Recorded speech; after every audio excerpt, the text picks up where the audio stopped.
saya tidak menyarankan Anda membayar hutang pinjol. Kalau Anda membayar terus, ya ini sama aja, Anda berarti menyuburkan riba di Indonesia.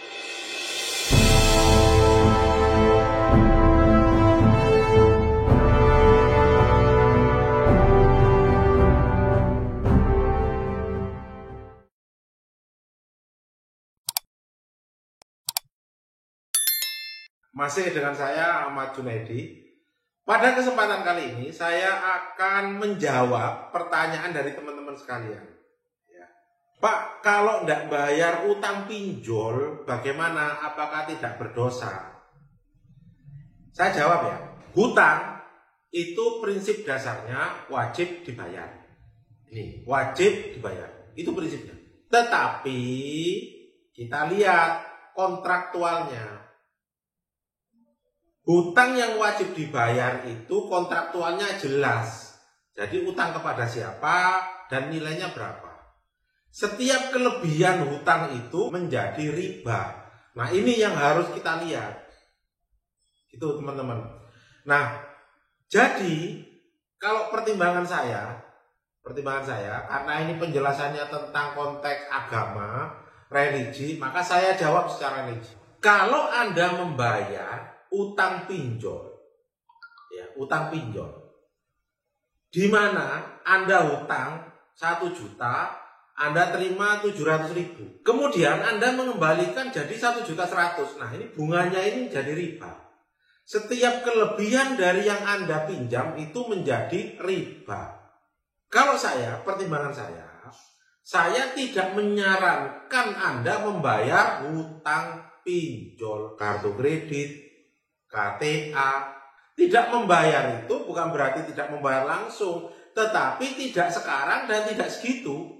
Tidak sekarang karena kita tidak punya uang, tidak segitu. Nah, saya tidak mau dengan angka itu.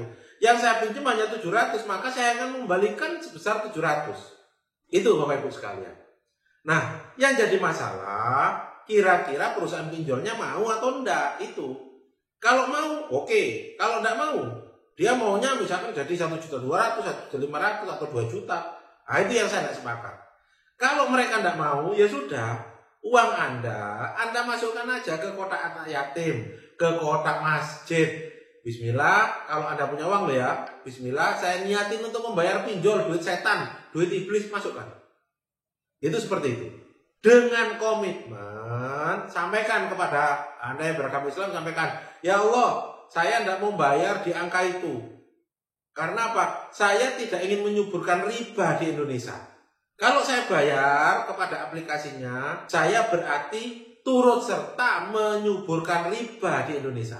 Saya tidak mau. Jadi tolong saya terimanya 700.000, saya bayar 700.000. Atau kalau tidak, ya Allah saya cicil 100.000 untuk pinjaman uang iblis. Masukkan.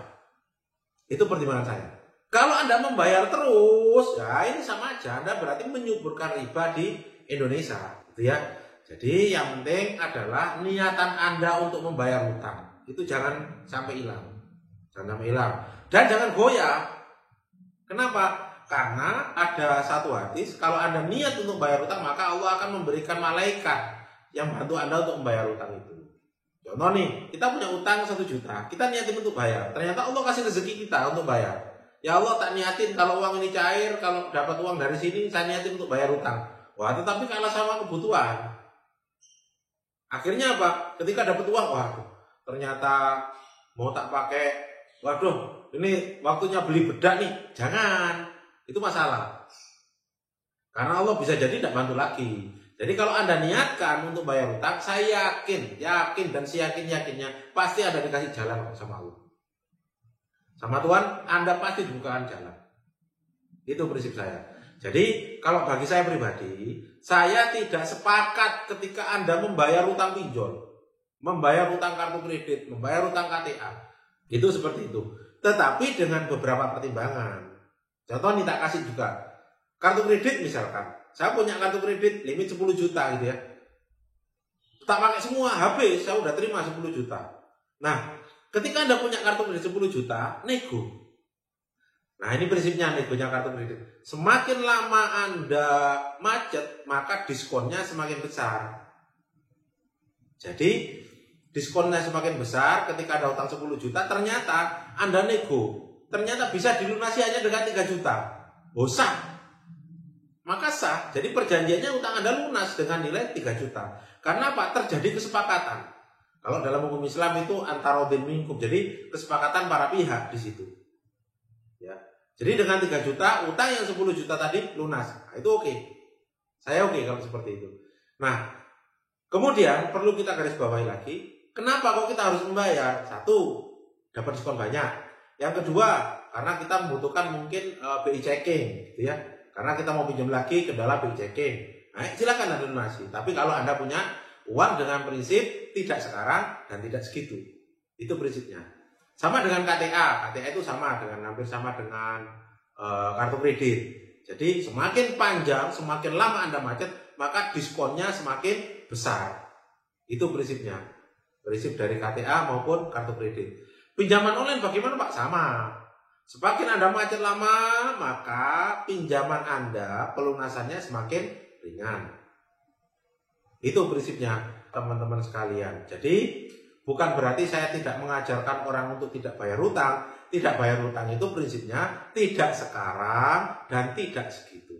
Jadi alasan religinya saya tidak mau bayar karena apa? Karena kalau saya membayar kepada aplikasi, kalau saya langsung membayar kepada bank, maka ketika pinjol ya, maka ini sama dengan menyuburkan riba. Tetapi pembayarannya bagaimana? Anda kasih sedekah kepada anak yatim, Anda sedekahkan kepada masjid, Anda sedekahkan kepada orang-orang yang berhak. Itu prinsipnya. Tetapi jangan lupa dinego dulu. Contoh pinjolnya misalkan pinjam 1 juta, terima 700.000, nego dulu. Bisa enggak saya bayar senilai 700.000? Kasih deadline. Kalau dalam waktu saya punya nih uang 700.000 tapi lunas, tapi hati-hati loh ya, sangat hati-hati di sini. Karena banyak sekali diterima uangnya 700.000, ternyata Anda tidak lunas. Tetapi uang Anda hanya dipakai untuk bayar bunga atau bayar perpanjangan. Itu seperti itu. Jadi saran saya dinego dulu. Kalau toh dinego tidak bisa, maka uangnya masukkan ke kotak amal, uangnya masukkan ke masjid kalau Anda punya.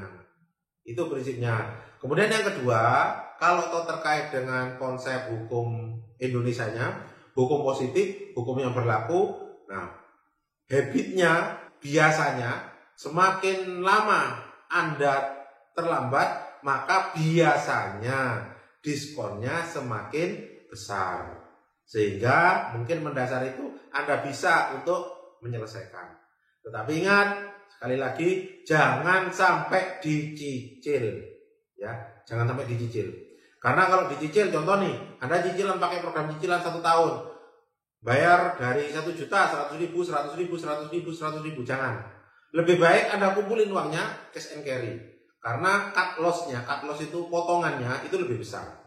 Kemudian yang kedua, Anda 1, 2, 3, 4, 5. Bulan kelima Anda tidak bayar karena mungkin anak sakit atau ada kebutuhan yang lain. Akhirnya utang ini kembali lagi menjadi lebih besar lagi. Nah ini jangan sampai itu terjadi. Lebih baik kalau Anda pelunasan utang, cash and carry. Itu prinsipnya. Jadi jangan sampai Anda utang terkait dengan pinjol, KTA, kartu kredit jangan sampai dicicil. Cash and carry. Itu ya. Itu mungkin pandangan saya tentang konsep ribawi dalam dunia pinjol. Terima kasih.